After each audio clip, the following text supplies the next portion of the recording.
வணக்கம் அன்பு நண்பர்களே. வங்கியில நகை அடகு வைக்கிறதுக்கு புதிய சில ரூல்ஸ்களை ரிசர்வ் பேங்க் ஆஃப் இந்தியா கொண்டு வந்திருக்காங்க. இந்த ஸ்கீம்ஸ் என்ன அப்படின்னு பாத்தீங்கன்னா, உண்மையிலே ஒரு சாமானிய மக்கள் அடகு வைக்க போறதுல பல சிக்கல்களை பல சிரமங்களை இது கொண்டு வந்திருக்கு. அது என்னென்ன புதிய ரூல் கொண்டு வந்திருக்காங்க, இதெல்லாம் தெரியாம நகை அடகு வைக்க இனிமேல் நீங்க போயிடாதீங்க அப்படிங்கக்கூடிய கான்செப்ட்ல தான் இன்னைக்கு நம்ம இந்த வீடியோல பேச போறோம். வாங்க நம்ம வீடியோக்குள்ளே போயிடலாம். பொதுவா வங்கியில பணம் அப்படிங்கிறது மிக முக்கியமான ஒன்று. அது எல்லாருக்கும் போன உடனே எல்லா கடனும் கொடுத்துட மாட்டாங்க. தனிநபர் கடனா இருக்கலாம், வாகன கடனா இருக்கலாம், வீட்டு கடனா இருக்கலாம். இப்படி எல்லா கடனும் கேட்ட உடனே எல்லாருக்கும் கிடைச்சிடாது. ஆனா போகின்ற மக்கள் அனைவருக்கும் எளிதில் கிடைக்கக்கூடிய கடன் அப்படின்னா தங்க நகை கடன். அதனாலதான் பாமர மக்கள் கூட தங்களோட அத்தியாவசிய தேவைக்காக அடகு கூட வச்சுக்கலாம். அப்படிங்கறதுனாலதான் தங்கத்துல முதலீடு செய்து தங்கத்தை வாங்கி வைக்கிறாங்க.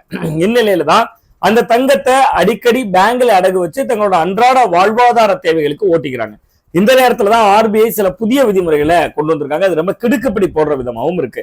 அப்படி என்னெல்லாம் விதிமுறைகள் கொண்டு வந்திருக்காங்கிறத தெரியறதுக்கு முன்னாடி அண்மையில சில மாதங்களுக்கு முன்பு மிக முக்கியமான ஒரு அப்டேட் கொடுத்திருந்தாங்க. அதாவது என்ன அப்படின்னு பாத்தீங்கன்னா, நகையை அடகு வைத்து ஓராண்டுகளுக்குள்ள நகையை மீட்கணும், இதுதான் விதி. அப்படி ஓராண்டுகள் ஆகின்ற நேரத்திலையும் மீட்கிறதுக்கான பணம் இல்லைன்னா வட்டியை மட்டும் கட்டிக்கிட்டு ஒரு மறு அடகு வைப்பதற்கான ஒரு வாய்ப்பு இருந்துச்சு. ஆனா இனிமேல் அதை ஏற்கனவே எப்படி மாத்திருந்தாங்கன்னா, அந்த ஓராண்டு காலத்திற்குள்ள முழு நகையும் மீட்டு தான் மறு அடகு வைக்க முடியும், வட்டியை மட்டும் கட்டிட்டு அடகு வைக்கிறது அப்படிங்கக்கூடிய ஸ்கீம் இல்லாம ஆக்கியிருந்தாங்க. இது ஒரு பக்கம். இப்ப அதை விட உச்சமா என்னெல்லாம் நடந்திருக்குன்னா, நகை கடன் அப்படின்னு வாங்குறதுல வங்கிகள் போட்டி போட்டு கொடுப்பாங்க. கிராமக்கு நாங்க அவ்வளவு தரோம், நாங்க அவ்வளவு தரோம்னு கொடுப்பாங்க. சோ ஆர்பிஐ இதை ஒழுங்குபடுத்தணும் அப்படிங்கறதுக்காக என்ன கொண்டு வந்திருக்காங்கன்னா, உங்க நகையினுடைய வேல்யூ 10,000 ரூபாய்னா 7,500 ரூபாய் தான் கடன் கொடுக்கப்படும். அதாவது 75% அளவிற்கு தான் கடன் தொகை வழங்கப்படும் அப்படின்னு சொல்லியிருக்காங்க. அதே நேரத்தில் இப்ப நீங்க 1 லட்சம் ரூபாய்க்கு ஒரு நகையை வைக்கிறீங்கன்னா, அந்த நகையினுடைய வேல்யூ 1 லட்சம் ரூபாய்னா முன்னாடி 85 ரூபாய் 90,000 ரூபாய் வரையும் பேங்க் கொடுத்துட்டு இருந்தாங்க. இனி அதை 75,000 ரூபாய்க்கு மட்டும்தான் அடகு வைக்க முடியும். இப்படி ஒரு விதிமுறை கொண்டு வந்திருக்காங்க. சரி, இது ஒரு பக்கம். இன்னொன்று பார்த்தா, இந்த நகை உங்க நகைதான் அப்படிங்கிறதுக்கான தகுதி சான்று ஒரிஜினல் ஆவணங்கள் வேணும் அப்படின்னு கேட்கிறாங்க. முன்னாடி இதெல்லாம் யார்கிட்ட கேட்பாங்கன்னா, தனியார் பைனான்ஸ் நிறுவனத்துல அந்த ஊரோட பழக்கமே இல்லாத, அந்த பைனான்ஸ் நிறுவனத்துக்கு முன்னாடியே போகாத ஒருவர், அந்த பேங்கோடு பரிச்சயமே இல்லாத ஒருவர், ஒருவேளை அவர் திருட்டு நகையை விற்க வந்துட்டாருன்னா அவர்கிட்ட ஒரு சோதனை அடிப்படையில் இது உங்க நகைதானா அப்படின்னு ஒரு வினாவா கேட்பாங்க. ஆனா இப்ப ஒவ்வொரு மக்களையும் சந்தேகப்படுறாங்களா என்ன கணக்குன்னு தெரியல. யார் அடகு வைக்க போனாலும் அவர்களிடம் இனிமேல் அவர்கள் நகைதான் அப்படிங்கிறதுக்கான ஒரு ஆவணம், ரொம்ப குறிப்பா நகைக்கடையில இருந்து நகை வாங்கியதற்கான ஒரு ரசீது, இது போன்ற ஆவணங்களை அவங்க எதிர்பார்க்கிறாங்க. இதுல மிக முக்கியமா ஒண்ணு இருக்கு.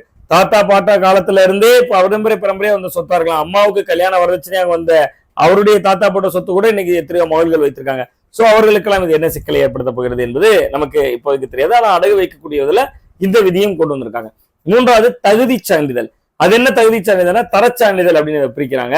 உங்க நகைய மதிப்பீடு செய்து, உங்க நகைக்கு இவ்வளவு தரம் இருக்கு அப்படிங்கறத அளவீடு செய்து, அந்த தரத்தை பொறுத்து அவர்கள் நிர்ணயம் செய்யறது. தரத்தை எப்படி நிர்ணயம் செய்யறாங்கன்னா, ஒரு நகலை நம்ம கிட்ட கொடுத்துருவாங்க, ஒரு நகலை அவங்க வச்சுக்குவாங்க. நான்காவதா பாத்தீங்கன்னா, அந்த தரச்சான்றிதழை பொறுத்து தான் அந்த நகைக்கான விலை அப்படிங்கிறத குறிக்கிறது. நான்காவதா பாத்தீங்கன்னா, மிக முக்கியமான ஒரு அப்டேட் இது.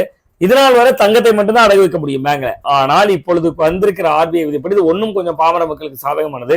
வெள்ளியையும் அடகு வைக்கலாம். அப்ப நீங்க ஒரு வெள்ளி கொலுசு போட்டிருக்கீங்க, அர்ஜென்டா ஒரு 1,500 ரூபாய் 2,000 ரூபாய் தேவை, கொலுசுடைய வேல்யூ 4,500 ரூபாய் 5,000 ரூபாய்னா நீங்கள் வெள்ளி கொலுசையும் அடகு வைக்க முடியும், வெள்ளி பொருட்களையும் இனிமேல் அடகு வைக்க முடியும், வெள்ளி சீர்வரிசை பொருட்களையும் வைக்க முடியும். ஒரு வெள்ளி டம்ளர் வீட்டுல இருக்குன்னா கூட அது ஒரு குறைவான தொகைக்கு அடகு வைக்க முடியும். பட் வங்கிகளுக்கு அது கூடுதல் சுமையை ஏற்படுத்தும். ஏன்னா ஏற்கனவே ஒரு ஒரு ரிஜிஸ்ட்ரேஷன் ஆகிறதுக்கு ஒரு கட்டணம் இருக்கு. சோ வெள்ளி பொருட்களை வைக்கிற பொழுது அதற்கும் ஒரு கட்டணத்தை நாம் இழக்க வேண்டியது வரும். அடுத்ததா பாத்துக்கிட்டீங்கன்னா, நீங்க 25 கேரட் 26 கேரட்லாம் இன்னைக்கு சிலர் வச்சிருப்பாங்க. இந்த வெளிநாட்டுல இருந்து வரவங்க 24 கேரட்லாம் எவ்வளவு உயர் மதிப்புடைய நகைகளை வைத்தாலும் அந்த எல்லா கேரட்டையும் 22 கேரட்டா மதிப்பீடு செய்வாங்க அப்படின்னு சொல்லியிருக்காங்க.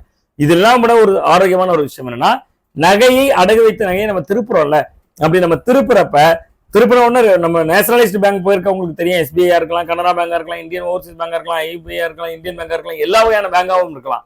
இங்க எல்லாமே நம்ம பணத்தை கட்டின உடனே அடுத்த 1 மணி நேரம் 2 மணி நேரத்துல நகை தந்துருவாங்க. சில பைனான்ஸ் நிறுவனங்கள்ல கொஞ்சம் காலதாமதமா தந்தாங்கன்னா, ஒருவேளை பொதுத்துறை வங்கிகள்லயே காலதாமதமா தந்தாங்கன்னா 7 நாட்களுக்குள்ள அந்த நகையை திருப்பி கொடுக்கணும். ஏன்னா ஒரு அடகு நகையை ஒருத்தர் மீட்டுட்டாருன்னா அவருக்கு 7 நாட்களுக்குள்ள நகையை திருப்பி கொடுக்கணும். அப்படி 7 நாட்களுக்குள்ள யாரெல்லாம் திருப்பி கொடுக்கலையோ அவங்க ஒரு நாளைக்கு 5,000 ரூபாய் வீதம் வாடிக்கையாளருக்கு அபராதம் செலுத்தணும் அப்படின்னு சொல்லியிருக்காங்க.